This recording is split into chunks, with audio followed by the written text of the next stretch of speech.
Bueno, buenos días. Intentaba hablar desde aquí, pero me parece que va a ser imposible porque tengo el micrófono acá, de manera que y una barrera que es el ordenador.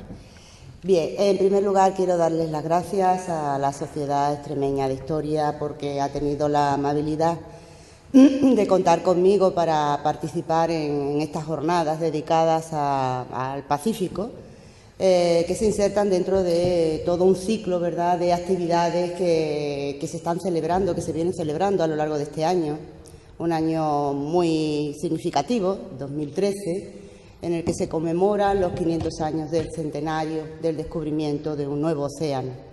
Muchas gracias, decía, a la Sociedad Extremeña y, por supuesto, muchas gracias a ustedes por haber querido acompañarme esta mañana un poco fea, ¿verdad?, de octubre. Bien, vamos a ver si podemos proyectar.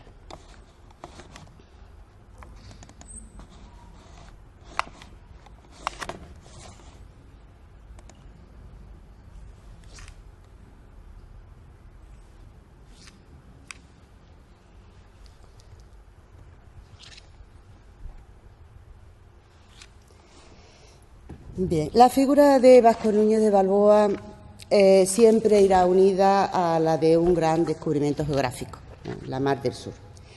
El mismo que tras la hazaña de Magallanes sería conocido como el Pacífico. Hoy, a 5 siglos de distancia, como les decía, de este gran acontecimiento, nadie duda del interés de aquella gran revelación. Ese gran océano, esa gran cuenca oceánica que ocupa, como todos sabemos, casi la mitad de la superficie de la Tierra y cuyo potencial económico, tanto de la orilla asiática como de la pacífica, como de la americana, sin olvidar las tierras del sur y los archipiélagos, el conjunto insular, uno de los más grandes del planeta también, ¿verdad?, es realmente formidable, pudiendo decirse que actualmente el centro de gravedad, todos lo sabemos, ¿verdad?, el centro de gravedad hoy día del comercio y de la economía mundial se sitúa en lo que Balboa llamó en aquellos años la Mar del Sur y no en el Atlántico. El viajero que hoy atraviesa el Pacífico en un cómodo vuelo rutinario de varias horas, muchas horas de duración todavía el vuelo es largo y pesado, pero realmente nada que ver con los viajes que realizaban nuestros antepasados en aquellos años, ¿verdad? No suele asombrarse ya, ni se detiene a pensar en el constante esfuerzo humano que ha hecho posible, primero, vencer el miedo que la vastedad del mar y el conocimiento de sus peligros inspiró a nuestros ancestros, y, en segundo lugar, el ahínco por utilizar ese mar y, hasta cierto punto, dominarlo. En ese largo proceso en el que el Pacífico dejó de ser barrera infranqueable para convertirse en medio de comunicación entre pueblos y tierras y culturas, los españoles tuvieron un gran protagonismo desde los primeros encuentros con el Mar del Sur, allá en Panamá en 1513. A lo largo de un periodo dilatado de tiempo, una serie de viajes de enorme trascendencia atravesaron el Pacífico, exploraron sus costas y finalmente lograron descubrir una ruta de tornaviaje o de regreso, puesto que durante algunos años los españoles sabían cómo ir, pero no cómo regresar. Una ruta que posibilitó mantener durante 300 años la única vía permanente entre Asia, América y Europa, y con ello la globalización de todo un imperio. Pero a comienzos del siglo XVI, la vieja civilización occidental todavía ignoraba la existencia de este océano explorado por los navegantes españoles y que con el tiempo sería considerado, no sin fundamento, el Gran Lago Español, un concepto que, por cierto, acuñó un inglés. Fue un extremeño llamado Vasco Núñez de Balboa quien abrió las puertas para la civilización occidental de este océano inmenso y desconocido, poniéndolo al servicio de la corona española.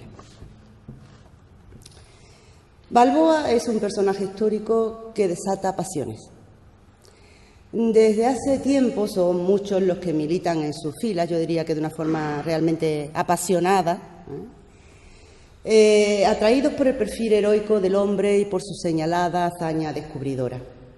Él es, sin dudarlo, un héroe de novela o más bien de tragedia griega, pues en sí reúne todos los elementos característicos de este género, desde su condición de fundador de un nuevo pueblo y descubridor de todo un océano, hasta el destino trágico con el que vio truncada su gran epopeya. Me refiero a su muerte a la temprana edad de 44 años.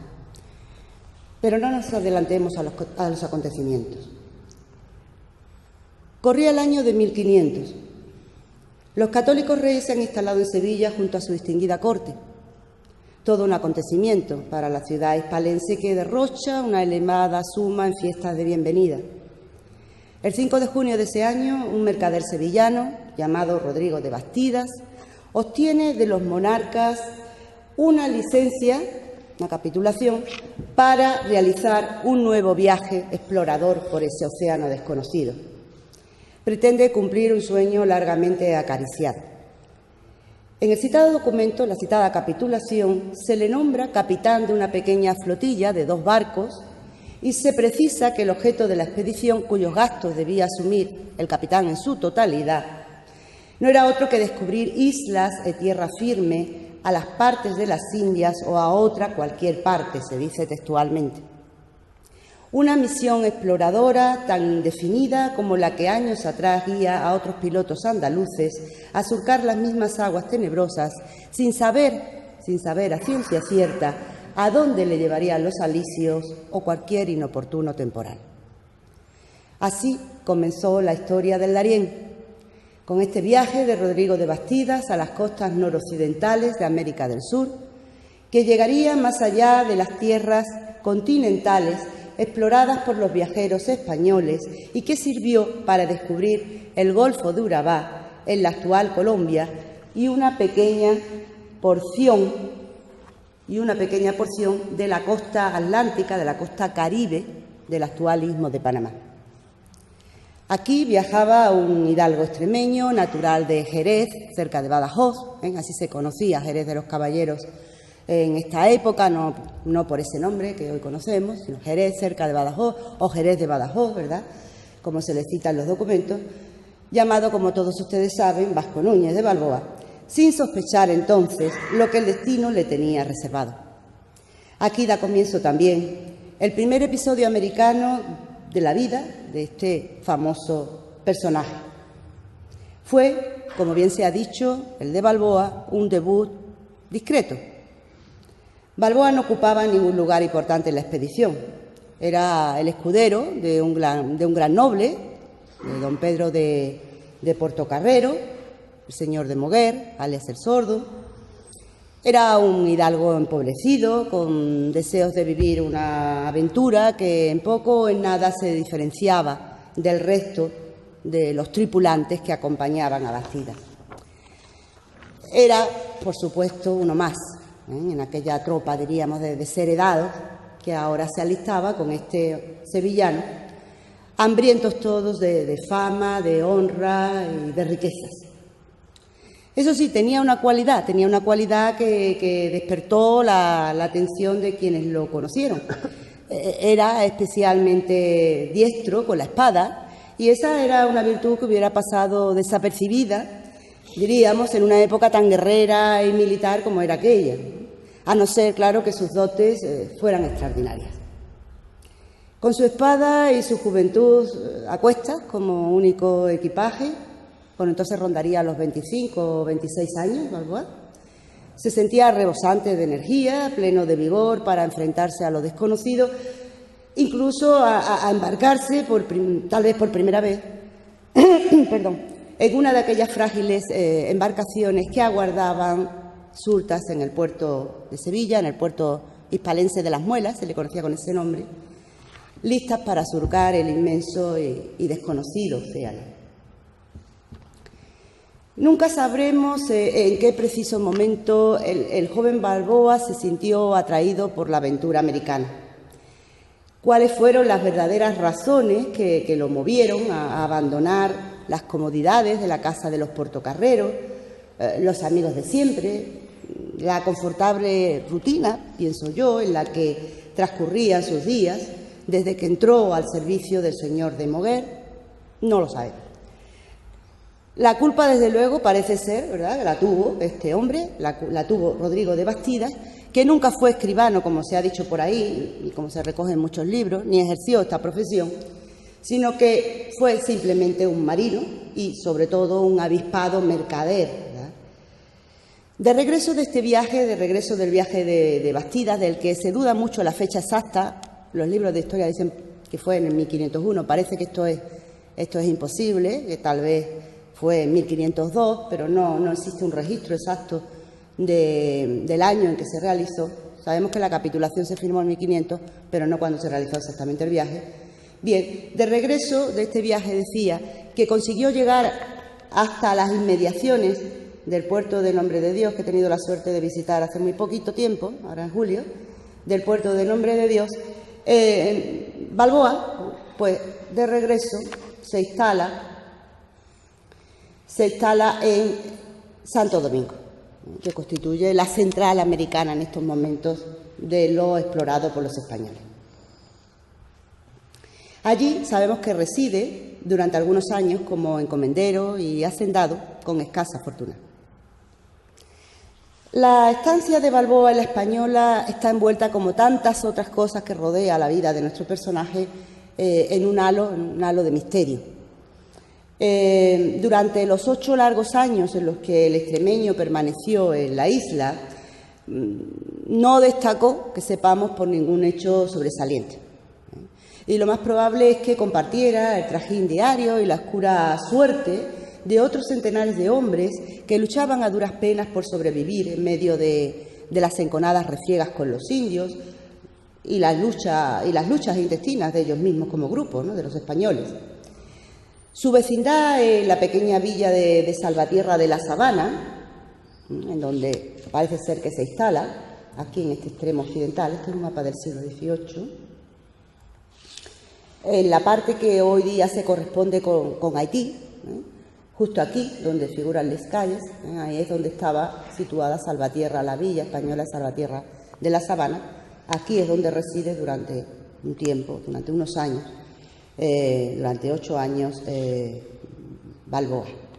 Sabemos que también llegó a ser regidor del Cabildo de Salvatierra, un hombre muy extremeño, ¿verdad? No sé si es una casualidad o tiene algo que ver con Extremadura,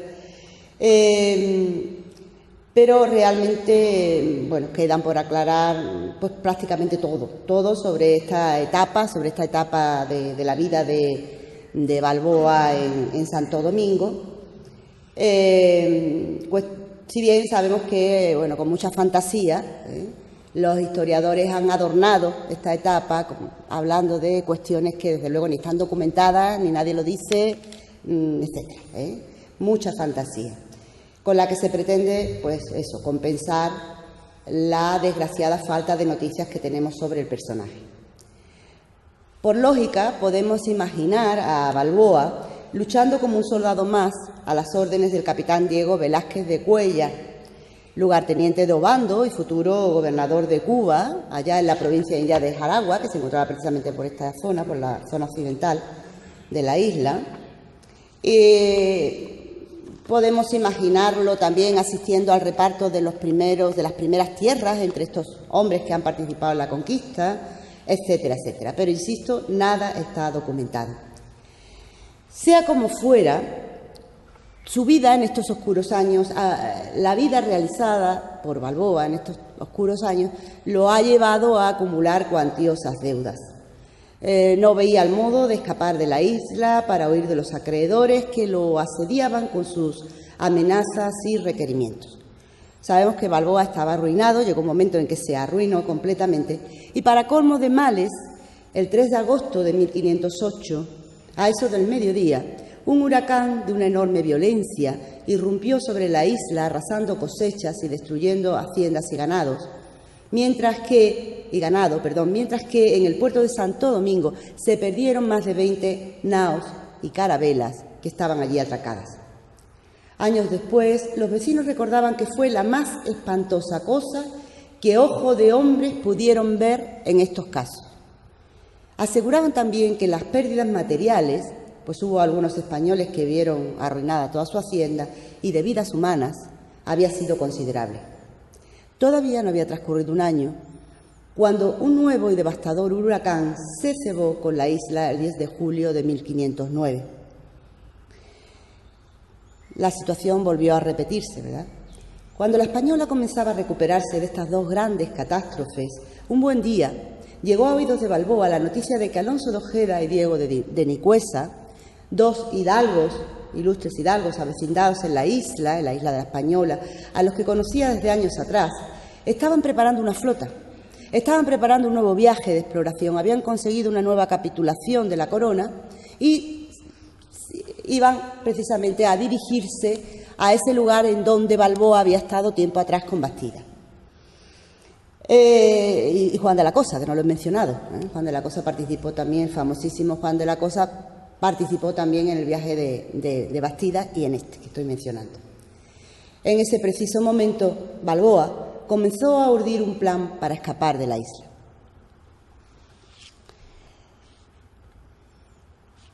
Bien, aquí se ve la dirección, ¿verdad?, de esta expedición, de estos dos personajes, los que no puedo dedicarle atención, dispongo de tiempo, Alonso de Ojeda y Diego de Nicuesa, que realizan una expedición prácticamente paralela. El rey le concede una capitulación y reparte un territorio imaginario en dos mitades. Esta parte de aquí hacia occidente se le concede a Nicuesa, que era de Torredonjimeno, Jaén, y esta otra mitad para acá se le concede a Alonso de Ojeda. Dos gobernaciones gemelares concedidas a dos hombres que van a tener los dos una escasísima fortuna, diríamos que un destino trágico, los dos. Bien.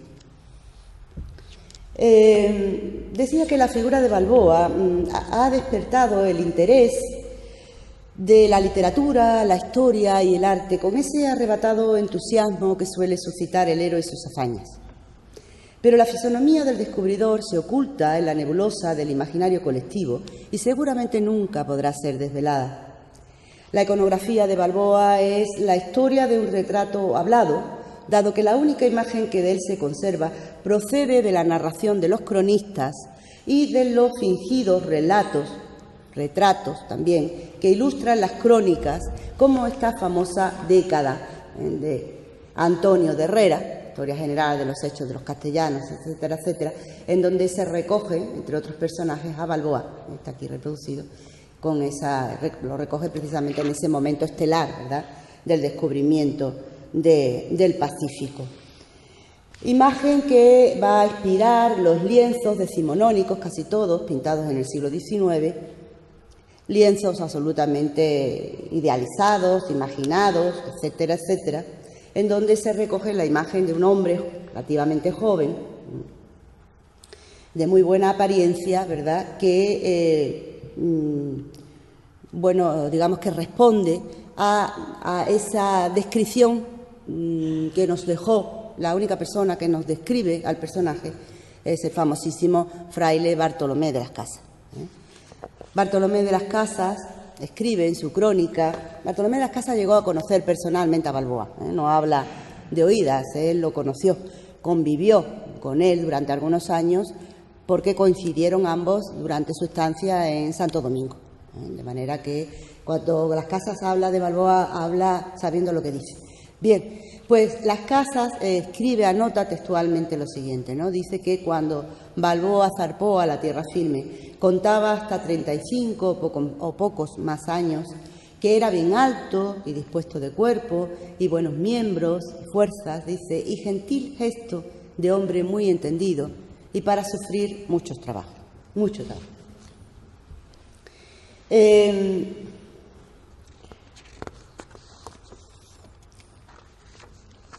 Otros cronistas también, digamos, que han utilizado frases, expresiones para definir al personaje, ¿no?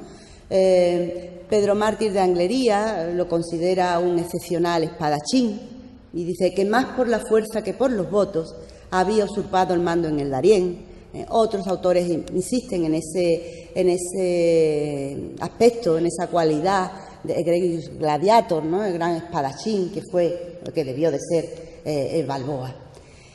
La frase de Anglería resulta especialmente interesante, ¿no?, de Pedro Mártir de Anglería. Pedro Mártir de Anglería era un italiano, como su propio nombre indica, un cortesano milanés, un hombre de muchísima influencia que residía en la corte, vivía en la corte, y es un personaje que a mí me interesa muy particularmente, me resulta muy atractivo porque estuvo muy bien informado, es decir, él se carteaba directamente con una buena parte de los grandes personajes del descubrimiento y de la conquista de aquellos años. Le escribían cartas y les iban poniendo al día de sus exploraciones, de sus descubrimientos, de lo que encontraban, si encontramos perlas, hemos encontrado oro, hemos luchado con estos indios. Y eso todo luego él lo recogió en su crónica, que realmente no eran crónicas, eran cartas que escribía al Papa de Roma, y que luego fueron recogidas en lo que se conoce como las décadas, ¿verdad? Pero es más, él nos cuenta también cómo estos personajes, cuando regresaban del Nuevo Mundo, venían a Sevilla y tal, pues iban a su casa, comían con él, hablaban con él, le contaban, cotilleaban con él de lo que pasaba en los distintos territorios, etcétera, etcétera. De manera que Anglería para mí siempre es una fuente, para mí y para la mayoría de los historiadores, es siempre una fuente de primerísima mano que conviene tener en cuenta, porque resulta bastante veraz, ¿no? Bien, pero no nos adelantemos a los acontecimientos. Balboa viaja a tierra firme efectivamente en 1510 con esta expedición que acabamos de ver, concretamente con la de Ojeda, con Alonso de Ojeda, y lo hace como polizón, escondido en la panza de uno de los barcos que integran la flota del gobernador de Ojeda, precisamente el barco que conduce el bachiller Martín Fernández de Enciso. Lo hace como polizón porque no puede viajar, es decir, sus acreedores quieren meterlo en la cárcel, y lo que hace es escapar, poner tierra de por medio y salir huyendo de la justicia. Tendría que haber rendido cuentas antes para salir legalmente del territorio, de manera que no se le ocurre otra cosa que burlar la vigilancia del barco, esconderse dentro del barco, se arremolina en posición fetal, en la lona de un barco, dentro de un tonel de harina, las versiones difieren, da igual, no nos importa este dato, ¿verdad? Pero sí es cierto que lo hace a escondidas, como un fugitivo. Es una escena realmente teatral, ¿verdad? Yo la imagino así, una escena más propia de una novela de aventuras que de un relato histórico. Siempre pensé que con cómo lo hace, de qué manera, ¿no? Él cuenta desde luego con la inestimable ayuda de su amigo Bartolomé Hurtado, un vecino de Salvatierra de la Sabana, fiel amigo de él, también ahora en el Darién, y lo hace también en compañía de su perro, no sé, el perro supongo que se lo confiaría a Bartolomé Hurtado, porque cómo puede uno esconder un perro, ¿no? Bien. Balboa irrumpe efectivamente en el escenario del Darién, pobre como una rata, con la única compañía de su espada y de su perro, Leoncico. En aquellos tiempos de guerra, un perro convenientemente amaestrado, era más útil que una ballesta o un arcabuz. A sabiendas de su valor intrínseco, los españoles llevaron a las Indias perros de guerra, especialmente mastines. Normalmente cuando hablamos de los perros de guerra pensamos siempre por lo menos yo, siempre pienso en el escenario americano, ¿verdad? Los pobres indios, etcétera. Pero no hay que perder de vista que esta era una práctica muy antigua y que se seguía ejercitando en todos los campos de batalla europeos. Es decir, en Francia, en Inglaterra, en cualquier otra parte de la vieja Europa, en las guerras participaban activamente estos perros amaestrados para el combate, que eran armas de guerra realmente eficacísimas, ¿no? Leoncico, el perro de Balboa, no era un perro grande ni bonito, pero en modo alguno pasaba desapercibido. Hijo del famoso Becerrillo, de otro perro que adquirió fama por su actuación en la conquista de la isla de Puerto Rico, había heredado de su padre la fiereza, el instinto para seguir a la presa hasta conseguirla y un entendimiento casi humano, ¿no?, que despertaría la admiración de quienes lo conocieron. Se dice que Leoncico incluso sabía distinguir el indio manso del indio de guerra, y se detenía cuando llegaba presencia del indio pacífico, etcétera. Bien. En modo alguno, la llegada de Vasco Núñez de Balboa y su perro Leoncico a las tierras de Urabá parece ajustarse a los cánones de un relato heroico, como decía, sino más bien a la de cualquier novela picaresca. Como observa Catherine Romoli, una autorizada biógrafa de Balboa, desgraciadamente ya fallecida, muchos conquistadores tuvieron comienzos muy humildes y otros triunfaron después de muchos años, pero ninguno saltó a la inmortalidad como polizón de un barco arremolinado en la panza de un sombrío barril. Qué duda cabe, la figura de Vasco Núñez de Balboa resulta excepcional en muchos sentidos, también en el modo en el que emprende esta aventura que le conducirá a la fama y finalmente a un destino trágico. Él todavía no lo sospecha, pero en tan solo 9 años va a experimentar una espectacular transformación. El fugitivo, el delincuente, dará paso al líder carismático capaz de ejercer una poderosa influencia sobre hombres más maduros y con mayor experiencia. A punto de emprender este viaje casi iniciático, diría yo, Balboa, a sus 35 años, no posee ninguna otra cosa más que su perro y su espada, ya lo hemos visto. Es pobre de solemnidad, pero le sobra valor y astucia para enfrentarse a cualquier situación y ambición para sacar provecho de ella.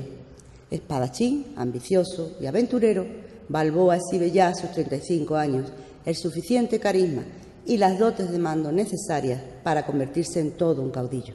Le aguarda muy poco para saltar a la fama.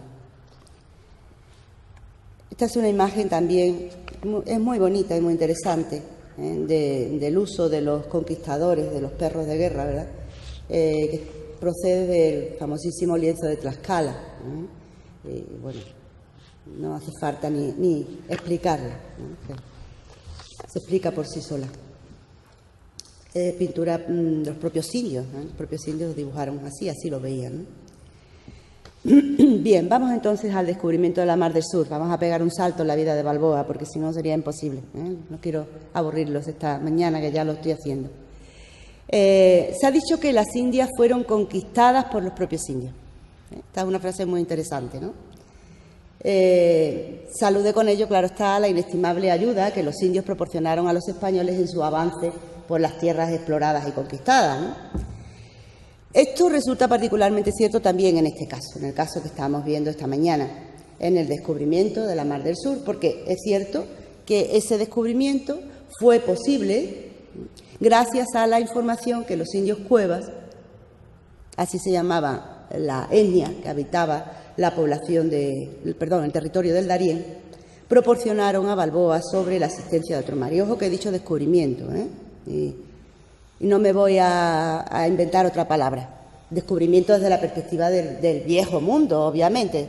Para los indios cuevas nadie le iba a descubrir el océano, llevan toda la vida conociéndolo. Pero para nosotros, los del viejo mundo, los de la civilización occidental, obviamente esa era una porción del planeta que desconocíamos absolutamente. De manera que, dicho esto, sigo insistiendo en la misma idea. Bien, este es el escenario en el que nos movemos ahora, ¿no? Santa María de la Antigua del Darién es la pequeña ciudad española fundada por la hueste de Ojeda, luego de Balboa, y va a ser durante algún tiempo un enclave absolutamente aislado en medio de la selva. Fíjense ustedes que esto forma parte, hoy este territorio pertenece a Colombia, las fronteras modernas del 19 han corrido, ¿verdad? Fíjense, les decía que precisamente este trozo inmenso de tierra es el tapón verde de la selva del Darién. Es un auténtico tapón verde, boscoso, de selva impenetrable, tan impenetrable que la carretera panamericana que atraviesa el istmo centroamericano tuvo que detenerse ahí porque no pudo pasar por ahí. Es una zona absolutamente, terrible para la vida del ser humano, de manera que eso, digamos que todavía nos hace más admirable, ¿verdad?, cómo este grupo de españoles pudieron sostenerse en esas condiciones, entre esos ríos caudalosísimos, entre esas selvas impenetrables, cómo pudieron mantenerse allí, en ese territorio, durante algunos años. Este es un enclave que desaparece en 1526, por una serie de circunstancias que no vamos a entrar ahí. Hoy día los arqueólogos colombianos han descubierto el sitio y están excavándolo y están encontrando clavos, tejas, etcétera, etcétera. Es decir, que es cierto que está ahí. Ahí están las ruinas, los restos de... Es un lugar absolutamente interesante sobre el que llevo investigando algunos años y que pienso muy pronto publicar otro libro sobre ese enclave, ¿no? El primer es importante porque es la primera ciudad fundada en la América continental, la primera, mucho antes de que llegue Hernán Cortés a México, Pizarro, etcétera, etcétera. Es la primera, el primer establecimiento español en la América continental, muy desconocido, desgraciadamente. Bien, decíamos que efectivamente el descubrimiento de la Mar del Sur tuvo mucho que ver con las noticias que los indios Cuevas proporcionaron a Balboa. Otro paréntesis, los indios Cuevas han desaparecido. Si ustedes van hoy a Panamá, esos indios que se encuentran por allí, por las calles vendiendo, ¿verdad?, no tienen nada que ver con los Cuevas, no son descendientes de los Cuevas, se llaman cunas, pero no descienden de los Cuevas porque los Cuevas, estos cunas son de etnia Chocó, en Verá, descendieron desde el siglo XVII en sucesivas emigraciones, vinieron de Colombia y ocuparon el espacio vacío dejado por los Cuevas, pero los Cuevas desaparecieron absolutamente, prácticamente a mitad del siglo XVI ya no había indios en ese territorio, indio Cueva, y con ello se produce un proceso muy similar al de los taínos en Santo Domingo, es decir, desaparece toda una etnia completamente. Bien, pero en esta época eran los protagonistas, los otros protagonistas. Bien, mientras visitaba las tierras de Comogre, su cacique, se llamaba Comogro, ¿verdad?, bueno, tiene mayor importancia, informó a Balboa que más allá de una cadena montañosa hacia el sur, a solo 3 días de marcha desde las montañas se extendía otra mar. Esa extraordinaria noticia lo dejó fuera de sí.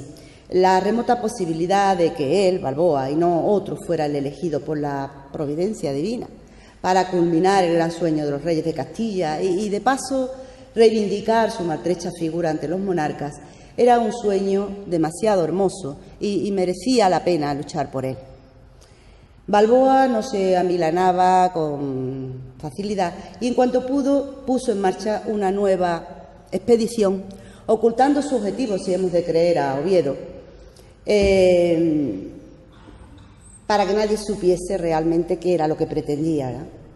Prepara esta nueva expedición de forma muy precipitada. Se acerca la peor estación del año, la del invierno tropical. Con él los grandes vendavales, los aguaceros, los lodazales, los ríos que se desbordan, las tierras anegadas por la lluvia. Es decir, es el peor momento para hacer cualquier cosa en aquel territorio, en Panamá, en Centroamérica en general, Costa Rica, Nicaragua, da igual. Es una locura, pero Balboa no tiene prisa, no puede aguardar ni un día más. En muy poco tiempo ha conseguido hacerse con la jefatura del territorio, quitándose de en medio de un modo poco ortodoxo a los gobernadores legítimos, a Ojeda y a Nicuesa. Ha conseguido también ser nombrado gobernador del Darién, eso sí, de forma interina, mientras el rey disponga otra cosa.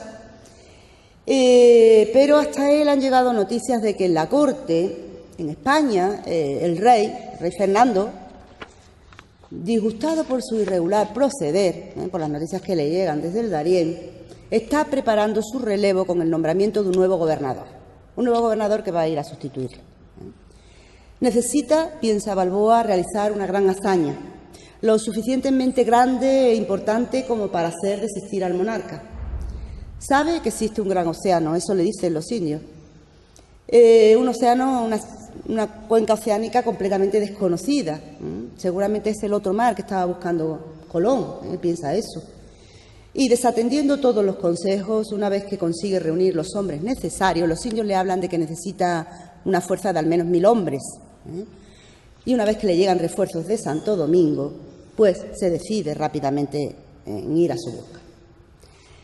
Conocemos los sucesos de este importante descubrimiento gracias a los relatos de los cronistas. Los cronistas del Darién, los más importantes son sin duda Las Casas, ya le he citado, Fray Bartolomé de las Casas, Pedro Mártir de Anglería y sobre todo, importantísimo, Gonzalo Fernández de Oviedo, que vivió allí, que acompañó a Balboa, que conoció todo lo que narraba y que además, para colmo, tuvo en sus manos el diario de la expedición de Balboa.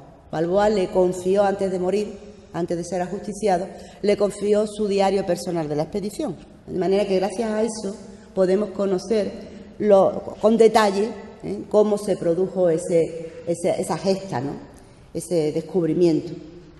Y en esos relatos son en los que basamos los siguientes acontecimientos que voy a narrarles aquí, que por supuesto son conocidos,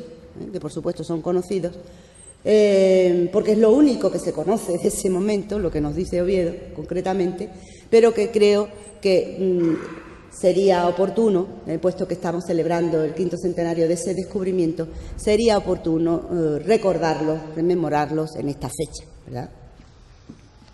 Bien, un jueves 1 de septiembre de 1513, Balboa y su hueste abandona el asiento español de Santa María de la Antigua, que, como ya les decía, se encontraba en pleno corazón de la selva, en la orilla occidental del Golfo de Urabá, junto al río San Juan, el actual Atrato.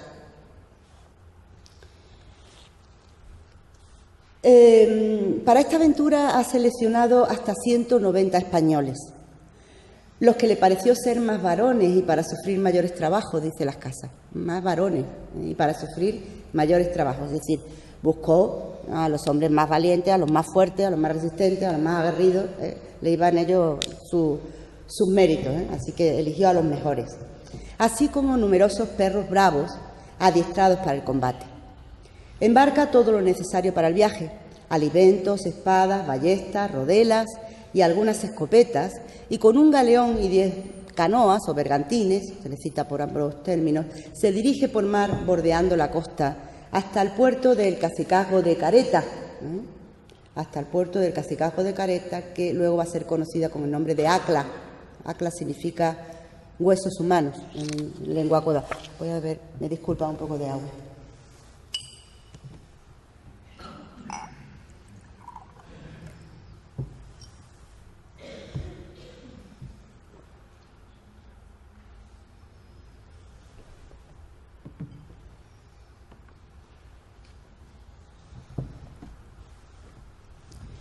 Bien, él no sospechaba, cuando Balboa llegó aquí, seguramente nunca sospechó que era aquí precisamente donde iba a ser ajusticiado, pues 6 años más tarde. Pero bien. Cacique de Careta, ¿por qué Balboa va a Careta primero? Bueno, pues va a Careta primero porque Careta era uno de esos caciques que ya Balboa había conseguido dominar, había conseguido establecer pactos de alianza, de amistad con él, hasta el extremo de que incluso este cacique, Careta, al que por cierto se le conocía entonces con el nombre de don Fernando, había sido bautizado tiempo atrás, después de ser conquistado, había sido bautizado, por supuesto, en un bautizo absolutamente improvisado, ¿verdad? Y se le puso ese nombre de don Fernando en honor del rey católico, ¿no?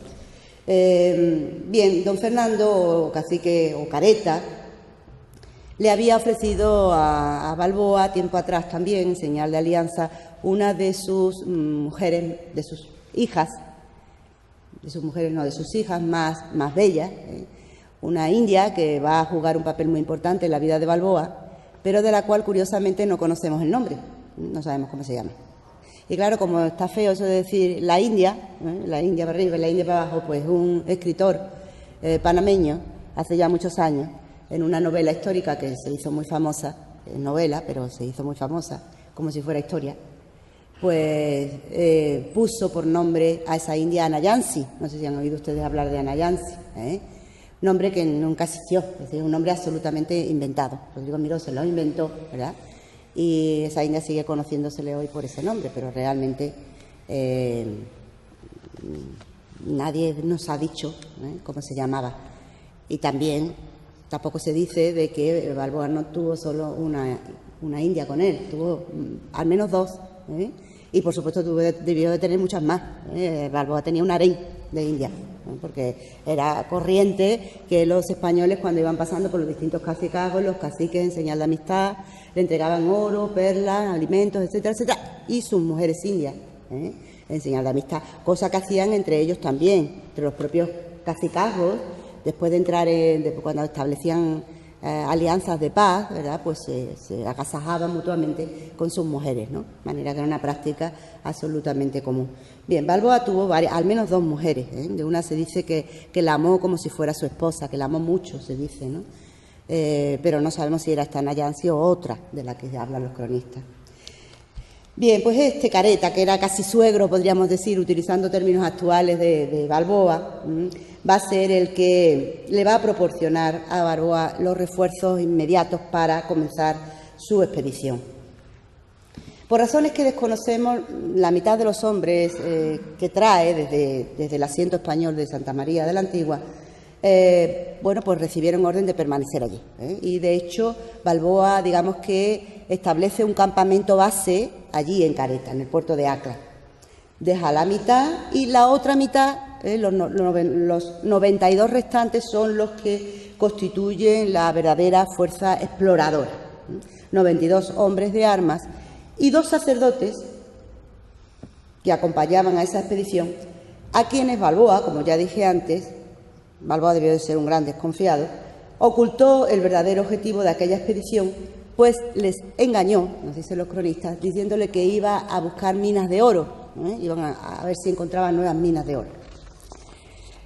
La pequeña compañía de españoles iba escoltada por centenares de indios esclavos, indios porteadores se les llamaba, ¿no?, cargueros. Indios esclavos que transportaban a hombros las pesadas cargas como si se trataran de animales. También mujeres indias para preparar la comida a los expedicionarios. Iban amarrados al cuello por largas y gruesas sogas para evitar su huida. Alineada de uno en uno, la columna debía extenderse en cerca de 1 kilómetro, la columna de estos desgraciados, de estos pobres indios. Un observador instalado cerca de la comitiva hubiera visto pasar a todos los componentes de la conquista en menos de 1 hora. Colonos, soldados de todas las clases y graduación, algunos con sus corazas de acero, cascos y botas, pero los más, seguramente los más desembarazados de ellos, vestidos con camisas de algodón, con sencillas camisas de algodón, y calzones ligeros, y calzados con alpargatas, etcétera, etcétera. Los sacerdotes con las sotanas recogidas en la cintura para caminar mejor y una cruz de madera oculta en cualquier lugar de su ropa, los rostros tan bronceados y los ojos tan alertas como los de cualquier compañero, los indios curvados bajo el peso de la carga y la derrota, transportando los instrumentos para las nuevas victorias de sus vencedores. Armas, barriles de pólvora y balas, cestos y jarras de alimento y bebidas, baratijas para comerciar, esas cuentas de vidrios azules de las que hablaba yo otro día, ¿no? Tiendas de campaña, las traillas de perros de combate, más terribles aún que duda cabe que las picas y los arcabuces, con sus fieros ladridos, ¿verdad? Entre ellos el leoncico de Balboa, que llevaba un collar de oro al cuello y percibía una parte del botín para su amo como si se tratara de un ser humano. Balboa y su hueste penetraron en el corazón de la selva y atravesaron el istmo de Panamá, escalando empinadas sierras, atravesando ríos y ciénagas y luchando a muerte con los indios. El avance de la comitiva es muy lento. A veces los hombres recorren tan solo 2 leguas por día. Es la resistencia de la selva, toda su fiereza, los suelos cenagosos y empantanados, los ríos con crecientes peligrosísimas. Son, como él mismo escribía al rey Fernando en su propia carta, los 1000 peligros de muerte a los que se expone el hombre cada día, decía Balboa, ¿no? Nos exponemos a la muerte diariamente, ¿no? Van delante los indios para abrir los senderos a golpes de machete, para construir refugios vegetales en los que pasar la noche, para despejar de fieras y alimañas los escondrijos y sobre todo para salvar los caudalosos ríos, construyendo, como nos dicen los cronistas, puentes colgantes con sogas vegetales. Es el 23 de septiembre. Es en esa fecha cuando llegan a los dominios del cacique Torecha, situado en la cercanía del río Sabana. Allí, después de una larga ducha, los españoles contemplan una escena que desata su furia. Muchos indios, y entre ellos el propio hermano del cacique, están vestidos con largas enaguas como mujeres y acicalados con pinturas como tales. La homosexualidad o sodomía Era considerado en aquellas fechas como uno de los peores delitos. Se le conoce con el nombre de pecado nefando. Y como tal estaba castigado con la pena máxima, es decir, estaba castigado con la pena de muerte en la hoguera, ser quemado vivo. Balboa puede decirse que fue, no sé, bueno, no voy a hacer ningún comentario porque esto parece terrible, ¿no? Él le parecería más expedito y no se paró en hacer ningún tipo de hoguera, simplemente Balboa mandó echarle los perros, para que los despedazaran a estos pobres hombres, y de este salvaje modo murieron, nos dicen los cronistas, hasta 40 o 50 indios. La prisa sigue actuando. Apenas conocidos los pormenores del camino que ha de seguirse, Vasco Núñez deja 70 compañeros, 70 heridos o enfermos en aquel poblado de aquellos indios que acabamos de comentar, y continúa su avance. Finalmente ya se encuentra muy cerca de alcanzar su destino. Finalmente Balboa está acercando ya a la sierra, ¿verdad?, y elige a 67 hombres. Se les conoce como los 67 de la fama, ¿no?, poco emulando a los 13 de la fama de Pizarro, ¿no?, los 67 de la fama, entre los que se encontraba su lugarteniente Francisco Pizarro, para acompañarle en su recorrido hacia la cumbre de un monterraso, dice Oviedo, un monterraso que se divisaba a lo lejos. Se trata, sin duda, de las últimas estribaciones del sudeste de la serranía de Magé, que está identificada, existe hoy, se le conoce con ese nombre, la serranía de Magé. Los cronistas no hablan de la serranía de Magé para nada, hablan de Cacicazgos, no mencionan estos nombres geográficos, ¿no? Ahora bien, existen muchas dudas acerca de el lugar exacto desde donde Balboa divisó por primera vez el Pacífico. Tradicionalmente se ha mantenido que se trata de un lugar conocido como Pechito Parado, o Pechito Parao. El nombre viene de la forma de senos de mujer, ¿verdad?, que tiene ese monte. Es un monte situado a unos 600 metros de altitud. Es que estoy hablándoles a ustedes, estoy recordando la ruta Quesal, que se ha desarrollado hace un par de meses y que han realizado ese trayecto y han llegado hasta ese monte, ¿no?, de Pechito Parado. Bien, pues ahí, hasta ese punto exacto, en 1954, una expedición de militares norteamericanos hicieron ese recorrido, quisieron hacer la misma ruta de Balboa, seguir la ruta de Balboa, y llegar y visitar el lugar exacto desde donde Balboa divisó por primera vez el Pacífico. Lo consiguieron. Sabe que tardaron en ascender 8 horas hasta el Pechito Parado, y al final pusieron una placa, una lápida de bronce, que está hoy día rota, está destruida y hay restos en el suelo, ¿no?, en donde escrita en inglés, por supuesto, en donde dejaban constancia de ese importante momento y de su presencia allí. Desde entonces se sigue manteniendo que ese fue el lugar, que ese fue el lugar exacto. Sin embargo, existen dudas al respecto, y las dudas no son de hoy día, las dudas son muy antiguas y tienen mucho sentido común, y creo que se debería de tener en cuenta. Lo que pasa es que normalmente los historiadores y la gente en general nos movemos por la comodidad, por la rutina, y por admitir como si fueran verdades de fe, ¿verdad?, determinados acertos sin pasarlos por el tamiz del juicio crítico, ¿no? Hay un geógrafo, un historiador geógrafo, panameño de adopción, pero español de origen, de una valía extraordinaria, ya fallecido, se llama Ángel Rubio, que escribió un excelente libro sobre la ruta de Balboa, y en donde, basándose en datos absolutamente históricos, documentados y geográficos, contrastándolo con la geografía de Panamá, vino a poner sobre el tapete la imposibilidad de que el lugar exacto del avistamiento fuera este de Pechito Parado. Y él proponía otro lugar, otro monte cercano, pero no era ese, que es el monte Urrucaya, que se encuentra a la mitad casi a la mitad de altura que el Pechito Parado, concretamente a una altitud de 400, no llega a 380 metros de altitud. Claro, los cronistas nos dicen que Balboa tardó 4 horas en realizar ese ascenso.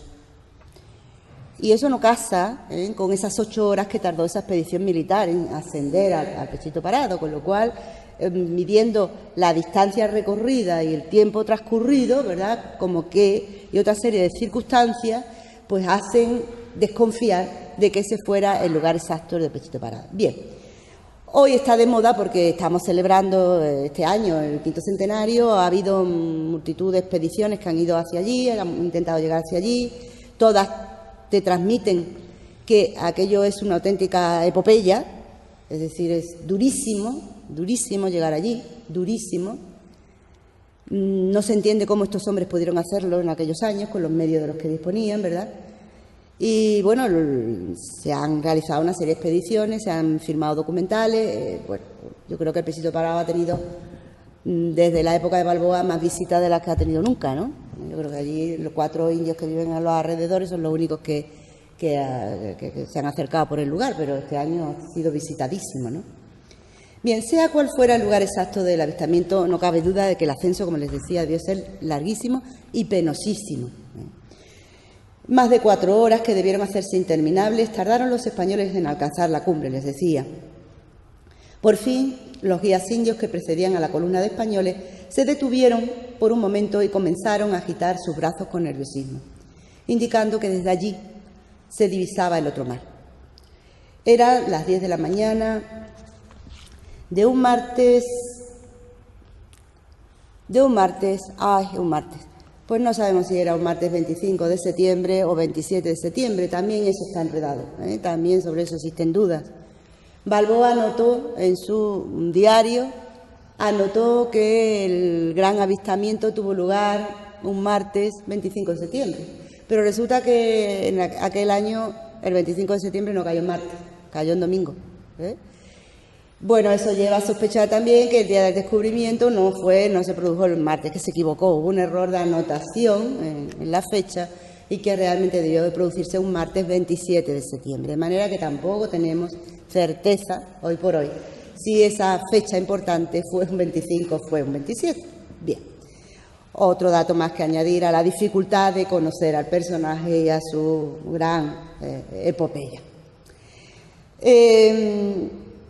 Balboa, que duda cabe, debió de sentirse absolutamente emocionado, ¿no? El corazón se le salía del pecho, ¿ya? Pongo. Era un poquito ególatra, en vez de decir a todos sus hombres que le acompañaran, pues dio orden de detenerse y dijo: yo subo solo, ¿no? Yo solo. Y subió, ascendió los metros que le separaban de la altura de la cumbre hasta el punto más alto y durante algún tiempo contempló, extasiado seguramente, la inmensidad de la Mar del Sur. Entre el cielo y esa vista panorámica, miren, esta vista es auténtica, me la proporcionaron mis compañeros de la ruta Quesal. Esta foto está hecha desde el Pechito Parado, completamente.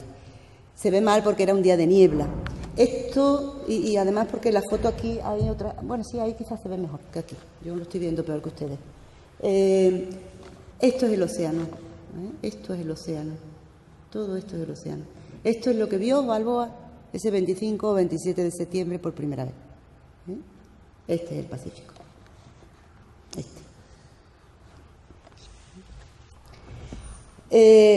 Postrado en tierra, dice Pedro Mártir de Anglería, hincado de rodillas y alzando al cielo las manos, Balboa saludó al mar austral, le llamaban así también, y dio infinitas gracias a Dios y a todos los santos del cielo que le habían guardado la palma de una empresa tan grande, a él, que no era hombre de gran ingenio, ni de letras, ni de la nobleza, dice. Hechas las oraciones sagradas a su modo de soldado, llamó a sus camaradas y, señalando con la mano derecha, les hizo ver el deseado mar. Lo mismo hacen todos sus compañeros, dando gritos de alegría. Esta es una anotación de Pedro Mártir. Llegados a este punto, los libros de historia refieren que Balboa tomó posesión, en singular, tomó posesión de ese mar en nombre de los reyes de Castilla. Pero lo cierto es que Balboa no tomó posesión una vez, sino 3 veces, hasta 3 veces tomó posesión del mismo mar, ¿no? Lo cual, que duda cabe, llama mucho la atención, esto no era normal. La toma de posesión debía ser un argumento indiscutible de dominio, puesto que los descubrimientos necesariamente debían de acompañarse de esa ceremonia muy antigua, realmente con un simbolismo casi mágico, ¿verdad?, que arrastraba de tiempos inmemoriales y que solían celebrar tanto españoles como portugueses cada vez que descubrían un territorio nuevo, ¿no? Tomaban posesión del mismo con una ceremonia que no siempre era la misma, pero que incluía elementos básicos muy parecidos. Curiosamente, la primera toma de posesión que celebra Balboa no es del mar, es de una vista aérea. Tomó posesión del Pacífico, tomó posesión de una vista aérea, ¿no? Sabemos que los hombres en la cumbre de ese monte, sea Rucaya o sea Pechito Parado, derribaron un árbol, hicieron una cruz, esto era algo muy acostumbrado, plantaron la cruz en el lugar desde donde habían divisado el mar, levantaron mojones de tierra a uno y otro lado del camino, cortaron ramas de los árboles en señal de posesión, grabaron con sus puñales en las cortezas de los árboles los nombres del rey Fernando y de la reina Juana, por los cuales ellos tomaban, en nombre de los cuales ellos tomaban posesión de aquellas regiones y de aquel mar que las bañaba, ¿no? Balboa dispuso también que Andrés de Valderrábano, que era el escribano de la expedición, los españoles eran muy legalistas en aquella época y no solían hacer nada importante, como no fuera ni medianamente importante siquiera, como no fuera en compañía de un notario, y Andrés de Valderrábano era eso, el notario de la expedición, el escribano. Él le ordena que levante un acta de lo que diese fe de las personas que se encontraban en aquel lugar y del acontecimiento, ¿verdad? Y gracias a eso hoy día podemos conocer el nombre de aquellos privilegiados, ¿no? Y así los caballeros e hidalgos y hombres de bien que se hallaron en el descubrimiento de la Mar del Sur con el magnífico y muy noble señor el capitán Vasco Núñez de Balboa son los siguientes. Se anota a continuación, ¿no? Entre esta lista de los 67 se encontraba, curiosamente, un negro, un hombre de color negro, un loro, se llama loro a color amulatado, mulato, un platero, dedicado a la platería, un siciliano, extranjero, y un clérigo no demasiado esforzado, porque parece que nunca dijo misa mientras duró la expedición, de manera que no sé a qué fue aquella expedición, no trabajó mucho. Y eso también es extraño, normalmente se decía una misa cuando se tomaba posesión de cualquier territorio. Estaría cansado el hombre.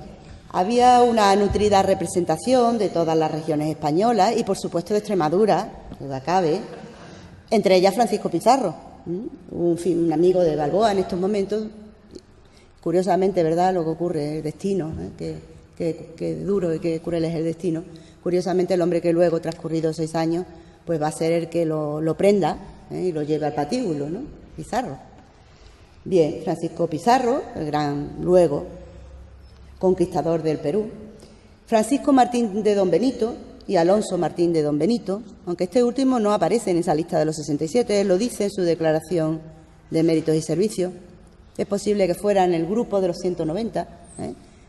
Esto no es infrecuente, es decir, los conquistadores muchas veces se echaban muchas flores, ¿verdad?, en esas declaraciones de méritos y servicios y se arrogaban méritos que no eran ciertos para conseguir mercedes, ¿no? Él no aparece en la lista, insisto, pero sí en su declaración de méritos y servicios dice que estuvo allí. Alonso Martín de Don Benito y Francisco Martín de Don Benito parece que los dos eran parientes, pudieron serlo. Este último llegó de ser un labrador, un hombre humilde, de orígenes muy humildes, llegó a convertirse en un hombre muy importante, incluso con escudo de armas, concedido por el emperador, por Carlos V en 1537, terminó sus días en otros territorios. También Juan de Medellín, que aparece en la lista de los 67, y aunque no aparece en la lista de los privilegiados, está demostrado que un vecino de Llerena, yo me esforcé por ver si encontraba a alguien de aquí, y lo encontré, un vecino de Llerena llamado Juan López de Llerena, también acompañó a Balboa en sus correrías por el Darién. De este sabemos que tuvo un desgraciado final. Yo ahora, cuando he visto los restos que quedan de este fraile importante de las Marianas, ¿verdad?, con esos 2 hachazos en la cabeza, pues me he acordado de mi Juan López de Llerena, porque el pobre tuvo un final exactamente parecido, es decir, murió de sendos hachazos en la cabeza que le propinaron los indios a él y a Juan de Medellín y a otros varios españoles mientras cenaban confiados en un poblado indio, invitados por los propios indios, ¿verdad? Y de pronto le vinieron por detrás y le dieron 2 hachazos y acabaron con todos ellos, ¿no? De manera que en 1520 y tantos, en 527 me parece, pues ambos acabaron sus días visitando el cacicazgo de Bea, se llamaba así, cacique de Bea, ¿no? Bien, concluida la solemne ceremonia de la toma de posesión, me queda un poquito para terminar ya, estoy siendo larguísima. Concluida la solemne ceremonia, decía, de la toma de posesión, de lo que tan solo era una vista aérea, Balboa prosiguió su camino en busca de ese mar que había contemplado en la distancia y descendió de las montañas, dejando atrás una buena parte de sus hombres. Días más tarde, los españoles, concretamente 2 días más tarde, los españoles arribaban por fin a la costa. Llegaban a la costa, a un gran fondeadero, a una gran ensenada, a una gran bahía, plagada de lama y de vegetación, que Balboa bautizó con el nombre de Golfo de San Miguel, un nombre que todavía hoy se mantiene, que es donde precisamente se encuentra la ciudad de Panamá, en el Golfo de San Miguel. Y le pone ese nombre por ser 29, el día de la onomástica del Arcángel. Las aguas habían descendido tanto, esto no es extraño, en el Pacífico, y si ustedes van algún día allí se van a dar cuenta, las mareas son extremas, a veces descienden hasta 6 metros. Se retira al mar hasta 6 metros, tienen un movimiento tremendo, ¿no? La pleamar. De manera que a ellos les debió de coger ese momento en que las aguas habían descendido, la bajamar. Que bueno, pues él lo que hace es que se sienta en la playa con sus hombres a esperar que suba. Mire, este es el punto de avistamiento de Google, en donde se indican los que pudieron ser los puntos de avistamiento de la Mar del Sur, que yo les mencionaba antes. Bien.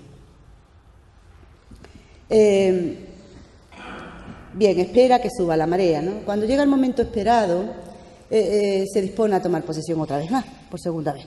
Vamos a tomar posesión otra vez de la Mar del Sur. Eso sí, esta vez de una forma de la más solemne, la más ceremoniosa de la que fue capaz. En nombre del rey Fernando y de la reina Juana, tomó en sus manos el pendón real y con su espada y rodela entró en el mar hasta que el agua le llegaba a la cintura y a grandes voces proclamó cómo él tomó posesión, textualmente leo, de estas mares, de tierras, de costas, de puertos e islas australes, con todos sus anexos de reinos y provincias que les pertenecen o puedan pertenecer. De nuevo, el escribano Valderrábano levantó acta de aquella ceremonia, anotando a continuación los nombres de, en este caso solo, 27 privilegiados. No solo 27 hombres acompañaron a Balboa en esta ceremonia que ha sido muy representada, este cuadro absolutamente imaginativo, ¿no? Figurativo, pero en donde aparecen, ¿verdad?, todos los personajes más característicos que debieron estar presentes, ¿no? Los famosos perros, ¿verdad?, los indios, los conquistadores con sus ballestas con sus arcabuces apoyados sobre esas horquillas, sobre esas grandes horquillas, los piqueros, ¿verdad?, y este grupo de privilegiados presididos por Balboa con los pendones en las manos, ¿no? También era muy frecuente que se tocase las trompetas, los clarines, los atabales, etcétera, etcétera. Estos fueron los primeros cristianos que pusieron los pies en la Mar del Sur, dice Oviedo. Y con sus manos, esto es muy sabido, pero a mí me parece muy, muy simpático, ¿no? Dice, y con sus manos todos ellos probaron el agua, y las metieron en sus bocas como cosa nueva, por ver si era salada como la otra mar del norte. Este agua es salada también, en fin. Y considerando y teniendo respeto a donde estaban, dieron infinitas gracias a Dios por ello. Cierro la comilla. Y Vasco Núñez hizo con un puñal que traía en la cinta, en la cintura, una cruz en un árbol en el que batía el agua de la mar, por señal de la posesión que así se aprendió, e hizo otras 2 cruces en otros 2 árboles, para que fuesen 3 en reverencia de la Santísima Trinidad. La expedición descubridora no acabó aquí. Yo sí voy a acabar ya. Balboa supo por los indios de la existencia de unas islas abundantes en perlas y, una vez más, con la ayuda inestimable de los guías indios, marchó en su búsqueda. El 29 de octubre, un mes después de su llegada al Golfo de San Miguel, Balboa llegó frente al archipiélago de las Perlas y bautizó a la isla de Teterarequí con el nombre de Isla Rica. Pero no pudo visitarla porque era la época de las lluvias, había una terrible tormenta y en modo alguno podía con sus embarcaciones arriesgarse a llegar hacia aquel lugar. No satisfecho aún con la posesión que había tomado de aquellas aguas en nombre de los reyes españoles, quiso repetir la ceremonia, esta vez, dice él, en la Costa Brava de la Mar del Sur. Primero una vista aérea, después en el Golfo de San Miguel y después en la Costa Brava de la Mar del Sur. Desde luego no eran necesarias tantas ceremonias, ya lo decía, ¿no? Pero es evidente que Balboa, extremadamente cauteloso, pues quiso guardarse las espaldas y asegurar sus derechos descubridores sin que nadie pudiera cuestionarlos, cosa que después sucedió, y se le arrebataron sus derechos. Sea como fuere, no cabe duda de que fueron las de Balboa una de las más bellas ceremonias de toma de posesión que el mundo americano pudo contemplar. El escenario se prestaba a ello y la grandiosidad y trascendencia de lo hallado también. Junto con la de Colón, constituye este acto uno de los más conocidos de la historia americana, puesto que grabados y pinturas se han encargado de difundirla según la imaginación del artista. Y es así como, al igual que Colón, quien había iniciado con su gesta la incorporación de un nuevo continente al viejo mundo, Balboa incorpora ahora un océano, el Pacífico, que servirá para unir definitivamente a todo el ecumenio. Es evidente que Colón intuía que muy cerca de Veragua existía un istmo, un paso estrecho que miraba hacia dos mares, algo que pudo demostrar años más tarde el extremeño Balboa. Lo que ignoraba era que aquel paso era terrestre y que sólo la mano del hombre lo convertiría, transcurridos varios siglos, en uno de los canales más importantes del mundo, el Gran Canal de Panamá. Muchísimas gracias a todos por su atención.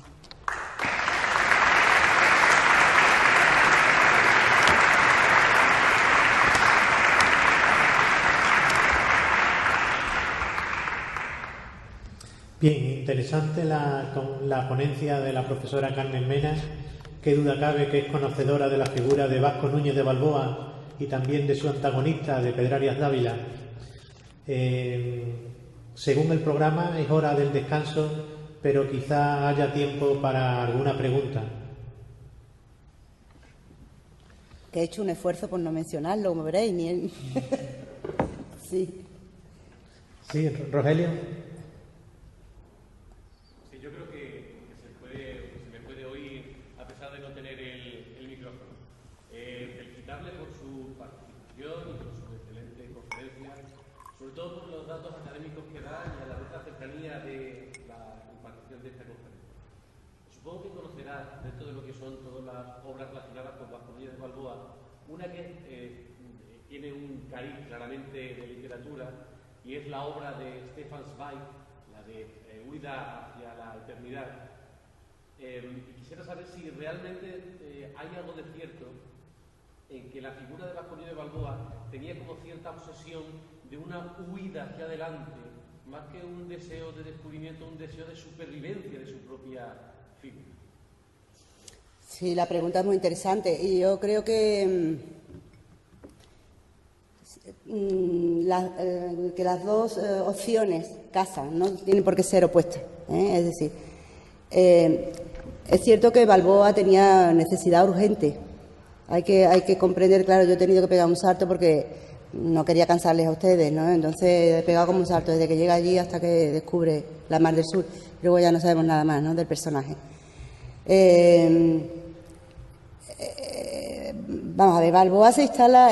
Balboa es el primer rebelde, alguien lo ha dicho así, el primer rebelde del Nuevo Mundo, ¿no? Se conoce muy bien el motín de Cortés contra su jefe, Velázquez. Se ha escrito ríos de tinta sobre ese momento, ¿no? Demetrio Ramos tiene un artículo interesante analizando bien ese tema, etcétera. Se le ha dedicado mucha atención. Sin embargo, al caso Balboa no. En parte yo creo que no es ninguna casualidad, en parte yo creo también que se ha intentado cubrir, tapar ese momento, porque ese momento ensombrecía al personaje, ensombrecía al héroe, ¿no? De manera que de Balboa se intenta siempre nada más destacar, poner el foco sobre los momentos gloriosos del personaje, pero no sobre los momentos criticables. Tanto se ha querido glorificar al personaje, ¿verdad?, que se ha maquillado tanto que es casi irreconocible. Porque si uno ve los documentos de la época, si uno lee lo que escriben otros personajes de la época sobre él, etcétera, etcétera, y lo ve de una forma objetiva y desapasionada, pues simplemente a mí me han hecho muchas entrevistas este año sobre personajes y muchas veces me han puesto en una tesitura difícil porque sabía que estaba delante de un público, de un medio que nada más quería escuchar lo bueno, pero realmente Balboa no fue ni mejor ni peor, fue un personaje más, es decir, un superviviente. Fue un hombre ambicioso, fue un hombre duro, violento, se rebeló provocó el primer motín. Realmente lo que yo no entiendo es cómo no se lo llevaron en cadena antes a España, Es decir, se quitó de en medio a sus dos jefes, pero en nada de tiempo. Yo he encontrado... Esperemos que no lo encuentre alguien porque me pasa siempre lo mismo. Hace un par de años unos documentos muy interesantes sobre ese momento, que no son conocidos, y quiero incorporarlo ahora en el libro que estoy escribiendo, en donde uno tiene la versión de los otros, lo que escriben, de lo que ocurrió con ese motín, ¿no? Cómo se quita de en medio a Enciso y lo mete en un barco. Ciso era un gobernador. Ciso había sido nombrado por el rey, era gobernador de un territorio. Y se lo quita de en medio, lo manda a llamar desde Portobelo, venga, me pone un barco, y cuando llega, está en el puerto y dice, ni se te ocurra desembarcar, ni se te ocurra desembarcar. Y en un barco sin víveres y a la deriva lo manda a la muerte. Claro, Enciso no volvió a aparecer nunca más. A las autoridades dependientes de Ojeda, es decir, como Ojeda se vuelve porque los indios le disparan una flecha envenenada, está a punto de morir, y entonces él decide poner tierra de por medio y se va, deja el territorio vacío, pero nombra a su lugarteniente. Era la autoridad incuestionable, Martín Fernández de Enciso. También se lo carga, se va cargando a todo el mundo. Siempre con viso de legalidad. Él hace todo un montaje para que lo nombren, una cosa parecida a lo que hizo Hernán Cortés, un cabildo, y ese cabildo lo nombra él. Hace un cabildo abierto, que era una práctica castellana muy antigua. Nombramos un cabildo abierto y el cabildo abierto lo nombra a él autoridad. Pues ya está, y aquí tenemos ya toda la espalda cubierta. Y luego se consigue, a base de regalos oportunos, de oro, etcétera, etcétera, consigue ganarse la simpatía de Colón, del virrey Colón, instalado en la Española, que le nombra gobernador del Darién. ¿Por qué? Pues porque el virrey Colón quiere quitarse el medio al rey Fernando. Yo soy el virrey heredero de Cristóbal Colón. Estos son mis dominios. ¿Por qué el rey Fernando tiene que? Pues yo nombro a mi gobernador, que va a ser Balboa. Entonces, en esas circunstancias, sabiendo que además sus enemigos estaban llegando a la corte y contando lo que él estaba haciendo allí, él tenía prisa, tenía urgencia. A él le cuentan que se está organizando una gran expedición, una gran flota, una gran armada, con un gran noble al frente de esa gran armada, que es Pedrarias Dávila, que viene a relevarle. Y dice, si yo me doy prisa y descubro la vía natural, esa que se está buscando para llegar a la India, ¿a mí quién me va a quitar de aquí? A mí no me quita nadie de aquí. Consiguió lo nombraran adelantado de la Mar del Sur, pero subordinado a Pedrarias Dávila. Pues el conflicto estaba servido. Alguien de los dos personajes tenía que desaparecer, porque eran absolutamente incompatibles. Porque ni Pedrarias era el malo, ni que no era de bueno, no tenía nada, era también otro hombre de su época, un noble medieval, absolutamente todo lo que uno quiera, ¿vale? Coronel del ejército de los Reyes Católicos, un hombre muy duro, pero iba a cumplir era el virrey. Además es una figura muy interesante porque iba como virrey, es el primer virrey del rey, no de Colón, virrey, dirigido directamente. O sea, hay un cortocircuito de la corona, evita a Colón, y este es su virrey de las Indias. Está quitándole privilegio a los colones ya, ¿no? Evidentemente, Balboa está subordinado a ese virrey, claro que sí. Pero Balboa no quiere estar subordinado a nadie. Ha sido el caudillo tropical de aquel territorio, el dueño y señor de aquel territorio. Y ahora va a venir un noble que viene de Castilla, vestido con su coraza y su casco emplumado y su no sé qué, y su esposa, doña Isabel de Bobadilla, dándole la mano y tocando atabales y trompetas, no sé qué. Viene aquí, aquí viene este, ¿qué hace aquí? Me quita la casa, me quita mis mejores casas, se aposenta en mi casa. ¿Esto qué? ¿Esta invasión qué es? No, el conflicto estaba servido. ¿A quién le extraña? Pero bueno, ¿ahora qué se trata? ¿De decir este era el malo y el otro el bueno? Los dos lucharon por conseguir su objetivo. Y Balboa, bueno, pues si uno quiere aceptar esa, digamos, tendencia tan decimonónica de crear grandes héroes, pues bien, pues fue un héroe. Para mí fue un personaje importantísimo desde el momento en que forma parte del panteón, diríamos, utilizando términos decimonónicos, de los grandes descubridores, por supuesto. ¿Cómo no? Claro. Desde el punto de vista humano. Desde el punto de vista humano, pues como todos los seres humanos, ni blanco ni negro, gris. Tuvo cosas buenas, tuvo cosas malas, pero no hay que ocultar, ¿verdad? Como alguien muy importante que no hace mucho, hablando con él, pues mira, hay descripciones de los cronistas de cómo atacaban las huestes de Balboa, entraban en los cacicazgos y las cosas que hacían los perros, cómo despedazaban a los indios, a bocado limpio, y las cosas que le hacían. Bueno, pero menos que con Pedraria, un poquito menos. Digo, bueno, pues vale, pues un poquito menos. Y esto no lo contamos. Esto, además, a mí me han ¿cómo se dice esta cosa? Sancionado, no, me han prohibido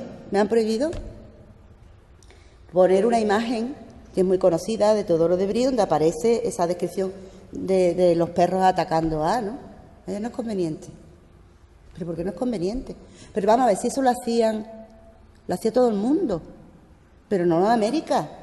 Lo hacían los ingleses, lo hacían los franceses, los alemanes, los portugueses, lo hacía todo el mundo, en una época en la que la crueldad con el vencido era lo que se admiraba, y la tolerancia con el vencido era símbolo de debilidad.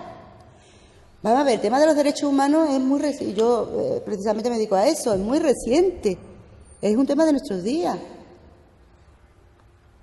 El logro de los derechos del hombre, ¿verdad? La declaración de los derechos del hombre, etcétera, etcétera. Esa es una conquista de los tiempos recientes. En aquella época eso no existía.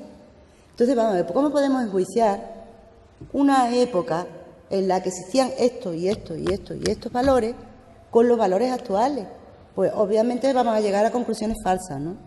Entonces no se trata ni de crear una leyenda rosada de aquello, ni de la leyenda negra.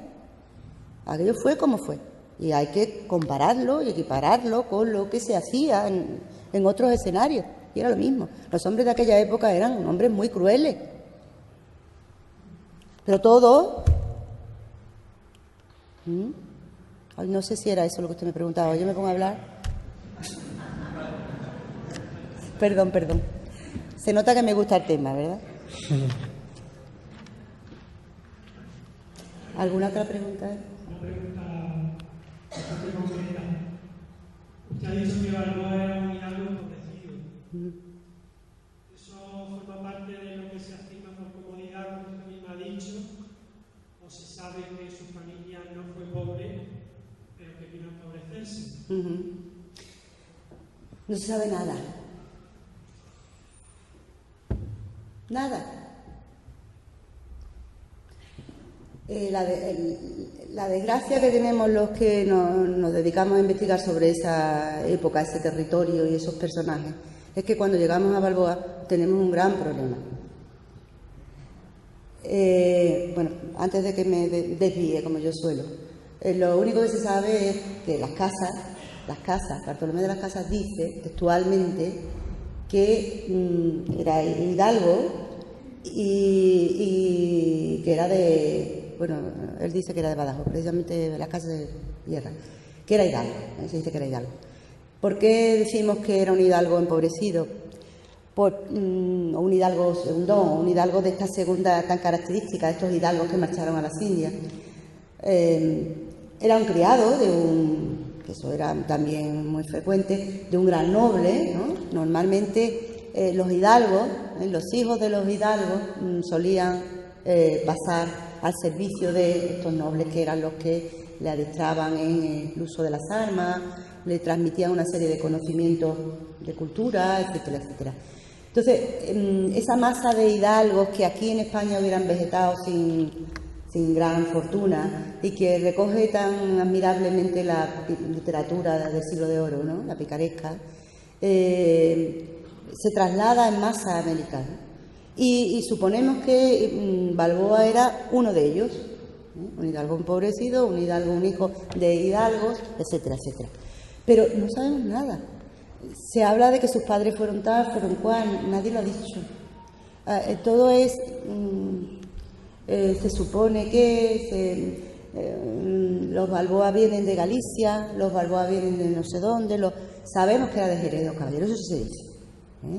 Hidalgo, Jerez de los Caballeros, Jerez cerca de Badajoz. Los Caballeros eso no se menciona para nada. Jerez cerca de Badajoz. Ya está. El problema, que le decía antes, el problema de Balboa es que eso es muy interesante también. Es un problema y al mismo tiempo es una cosa apasionante, ¿no? Por lo menos para mí. Pues un misterio. Es que ha desaparecido una gran parte de la documentación que atañe a Balboa. ¿Quién la ha hecho desaparecer? No sabemos. Pero, por ejemplo, de Balboa solamente se conservan 2 cartas. Y para ser más exacto, una sola carta. Ay, me parece que no he metido, se me ha olvidado meter la firma de Balboa. No, creo que no la he puesto. Una sola carta. Todo demás desaparecido. Vamos a un Hernán Cortés que hay, una literatura, una documentación, Pizarro, Balboa, nada. No se conserva su declaración de mérito y servicio, si es que la hizo alguna vez. No se conserva su juicio de residencia. No se conserva ni siquiera mucha de la correspondencia de los hombres del Darién, de los vecinos del Darién, de la gente de su hueste, también ha desaparecido. Han desaparecido documentos. El diario del descubrimiento de la Mar del Sur, que Oviedo dice que lo tuvo en sus manos, ha desaparecido. Documento tan importante. De las 2 cartas, una ha desaparecido, que además estaba en el archivo de India, porque Fernández de Cabarrete la transcribe y dice que la sacó yo la estaba buscando, imposible, con los archiveros del archivo de India, esa segunda carta, que está en un lugar de los antiguos, de las clasificaciones antiguas, y no se sabe dónde está, desaparecido también. Lo cual resulta bastante sospechoso porque los archiveros del archivo de India, tratándose de una carta de Balboa, pues, ¿cómo la van a perder? Hubieran sabido la localización perdida. O sea, solo se conserva una carta. De manera que muchas de las cosas que se dice de Balboa, ¿no? Por ejemplo, esto de que criaba puerco, ¿no? ¿Dónde se dice que criaba puerco? Es que ahora nos ha entrado a los historiadores una manía por decir que todos los conquistadores estaban criando guarros, vamos a ver, ¿por qué? Sí, todo es pura imaginación y fantasía. Es verdad que en Salvatierra de la Sabana dice Oviedo que se criaban guarrinos de estos, pero bien, pero a lo mejor a Balboa no le gustaba y lo que hacía era dedicarse a buscar oro, ¿sabes? O sea, hay una imaginación, Bueno, me han dicho que tengo que terminar. De manera que si ustedes quieren, después seguimos charlando. Perdón. Nos vemos después del descanso en breves minutos.